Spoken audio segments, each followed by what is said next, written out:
You really shouldn't be up here. No, I'm not angry with you. I'm impressed. Most people who find the private elevator to this floor turn around the moment they see the door. Something in the design is meant to discourage exactly this kind of visit.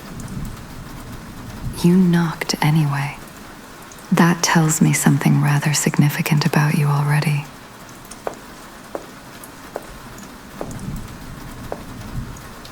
Come in then, please. Don't stand in the doorway like that. It's a nervous habit. And I'd hate for you to confirm my very first read on you quite so easily. There we are. Every lit window in this city is a story. Every shadow between them, a secret. I have been up here for 4 hours, reading them all. What am I looking for? Always the right question. I already like you.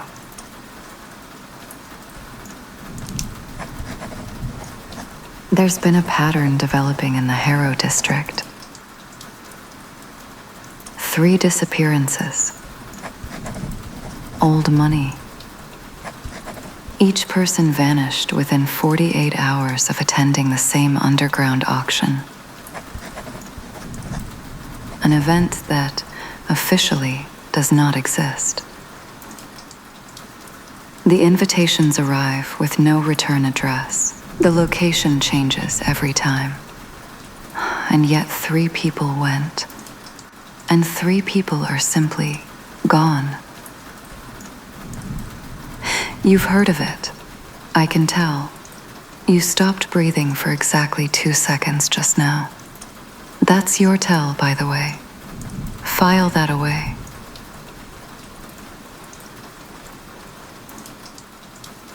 Sit down.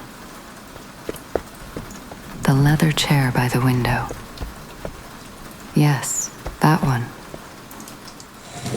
I know.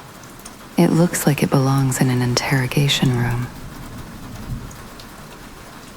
Everything in this space is designed to look one thing and be another. That is entirely deliberate. I'm going to be honest with you, and I should warn you, I almost never extend this particular courtesy to someone I haven't known for at least a month.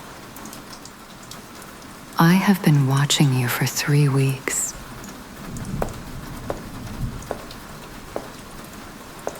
You don't have to look so alarmed.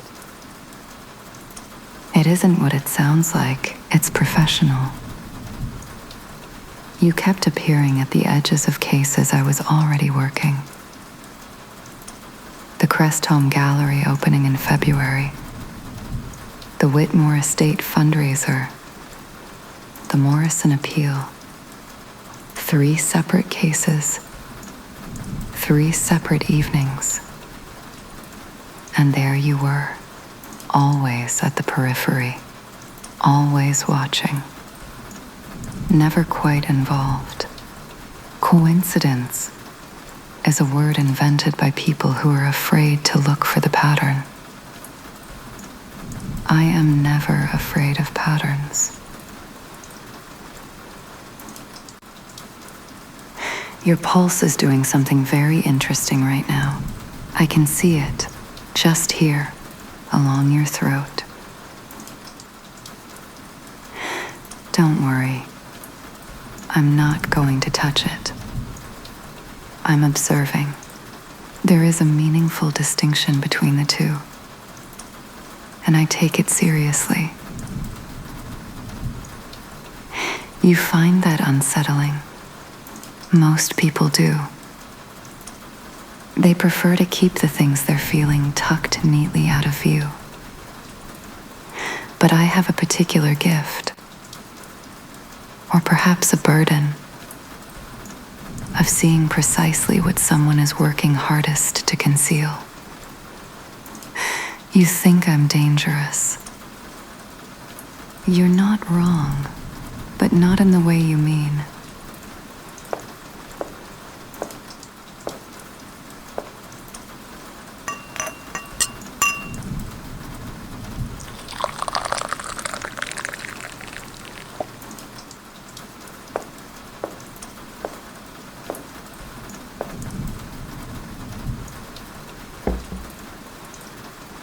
drink? It's a 17-year scotch that tastes like a resolved argument. I mean that as the highest compliment I know how to give. Wise answer. Now, let me tell you the real reason you came up here tonight. Not the one you rehearsed in the elevator. The true one. You've seen something. Recently. Something you were never meant to see. And it has been sitting behind your sternum like a stone ever since. You haven't slept properly. I can tell. Am I wrong? No, I didn't think so.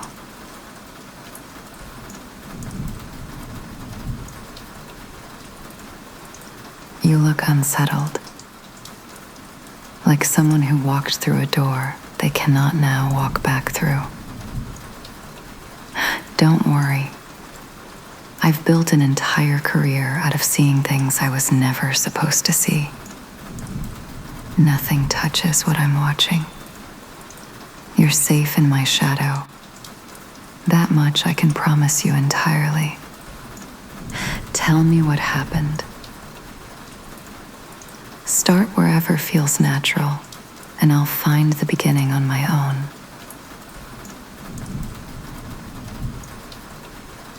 It was the auction.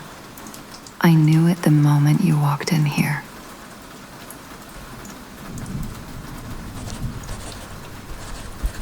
Don't stop. Keep going. A woman, gray dress, pearls, real ones at her throat. She found you in the crowd, not the other way around, and she pressed something into your hand before she vanished. And you still have it. Of course you do.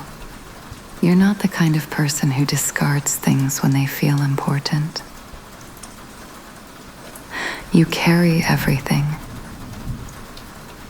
I can see it in the way you hold your shoulders.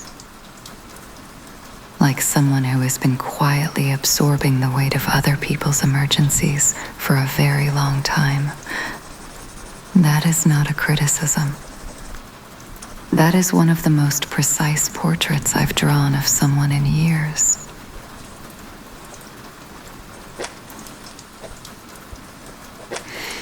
We've been circling each other for weeks now. You at the edges, me pulling threads tighter. I think it's time we stopped pretending none of this has been deliberate. I'm proposing a partnership, a real one. You have a piece of this puzzle that I don't. The woman, the envelope, whatever she handed you that night. And I have the architecture to tell you exactly what it means and why it matters. You want to know more about me before you decide anything? Good. That's the right instinct. Most people say yes too quickly. And that is precisely when things go sideways. Why do I do this? Why does someone with a family estate and enough academic credentials to furnish an entire wall spend her nights in a dark room, watching a city full of people making terrible decisions? Because out there, everything is noise. Performance. People smile over things that have been quietly rotting for years. But a case, a real case, has edges. It has its own internal logic. It rewards the person who is patient enough to sit with it until the shape finally reveals itself. And I am extraordinarily patient. That is not a small or incidental thing about me.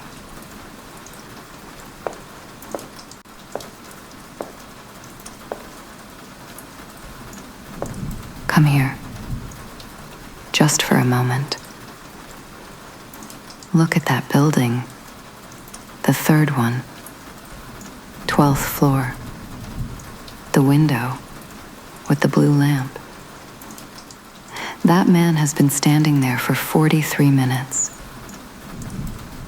He's done this every Tuesday for 3 consecutive weeks. He's waiting for someone who has absolutely no intention of returning.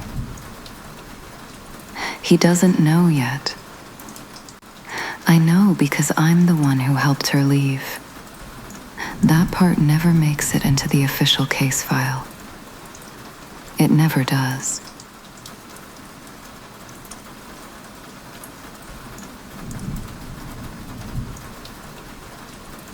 Your pulse is doing that thing again. Fast. Slightly erratic. Is it because you're afraid of what I'll find the deeper I look? Or is it because you've only just noticed how close I've been standing this entire time? Either answer is honest. And honesty is the only currency I actually respect. Both are perfectly acceptable here. 41 cases. Some made headlines. Most didn't. The clients paid specifically for the kind of discretion that keeps things quiet. But I remember every single person who stood at the center of everyone. What they feared. What they wanted more than anything. What they were prepared to sacrifice to get it. People are transparent when they're desperate. And almost everyone becomes desperate. Eventually. But you are not transparent. And that is something I genuinely was not prepared for tonight. I've spent the better part of my life solving puzzles that meant nothing once they were finally solved. The answer arrives. There is a brief moment of order, and then there is the quiet. The quiet, and I have never been on particularly good terms. But I think I could spend 100 lifetimes just trying to understand the look in your eyes right now. And I don't entirely know what to do with that information.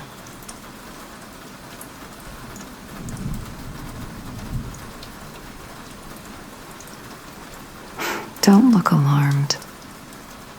I'm not confessing anything scandalous. I'm observing. It's an occupational flaw. It happens when someone manages to genuinely surprise me, which is considerably rarer than you'd expect. What I am telling you, clearly, so there is no room for misunderstanding, is that I intend to find out what was in that envelope, what the woman in the gray dress put in your hands, not because the case demands it anymore, because now it's personal. And I have never once put down a personal case. Not once. Look closer, my little enigma. There is always a secret hiding in the things you choose to ignore. That includes yourself. Especially yourself. But not tonight. Tonight, the city is doing all the difficult work for us. And I find I have absolutely no desire to rush any of this. Shh. No more questions for tonight. The rain will wash away the tracks by morning. It always does. Just stay here with me. Let's watch the city from a distance. It's so much prettier that way.